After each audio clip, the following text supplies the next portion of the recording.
It is official, G4tv has shut down. There have been rumors for months now that the company is not doing great financially, and unfortunately over the weekend it was made official that the whole business will be shut down. Irrespective of how you felt about the business, I think it goes without saying that is obviously a really bad situation for all those people who will be losing their jobs. Now there is a number of real reasons that can be pointed to for the failure of the company.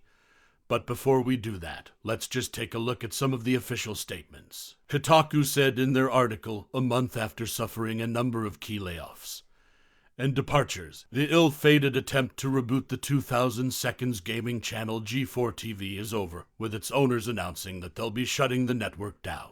As Deadline reports, an email was sent to remaining staff today by David Scott, the CEO of parent company Spectator, a division of Comcast. In this memo, Scott explained that the company's investment and efforts to revive the network just didn't gain traction. Now that is understandable because if you look at the numbers they were pulling in, it just was not where it needed to be for this business to be sustainable. But Deadline said in their reporting, the timing and severity of the cuts took staff by surprise, with talent showing up on set today ready to film only to have programming canceled as HR reps met individually with employees. While it's not clear what the extent of the layoffs will be, one source said those affected were told they would receive anywhere between 16 weeks and 6 months of severance based on their tenure with Comcast, G4's parent company. I do know that this did take many by surprise. I watched last night on Twitch as the news broke and one of their content creators spoke about it. It seems that most were caught completely off guard by the news that they will no longer have a job.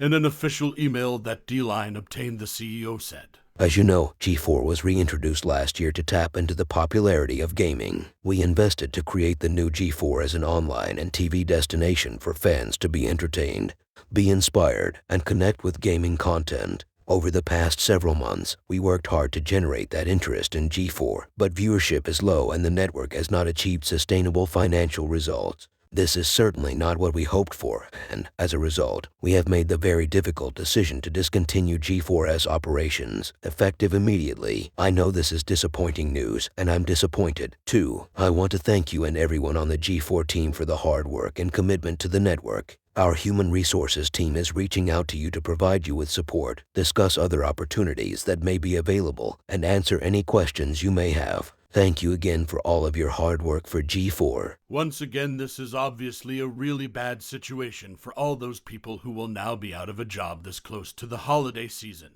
With that said, we do need to take a bit of a closer look at why the company failed. The first and most famous thing that people will be pointing to is the rant that one of their employees went on live. Whether you thought this was a justified rant or not, it cannot be denied that it had a real lasting effect on the company. Many were turned down by the host and therefore started to judge the whole company as woke. I do believe that bad behavior from fans deserves to be called out. She is a human and had a human moment, but unfortunately, it had a serious effect on the reputation of G4tv. The second big problem was the fact that none of the people know how to properly adapt to the digital age. They were dead set on making content for TV and just did not know how to push a show on Twitch and YouTube.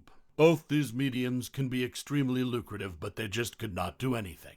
They did eventually start hiring popular Twitch streamers, but by that point, it was just far too late. They could never find their footing in this new age. They failed to adapt, and their identity became politics instead of video games. And as a result, they were doomed to fail.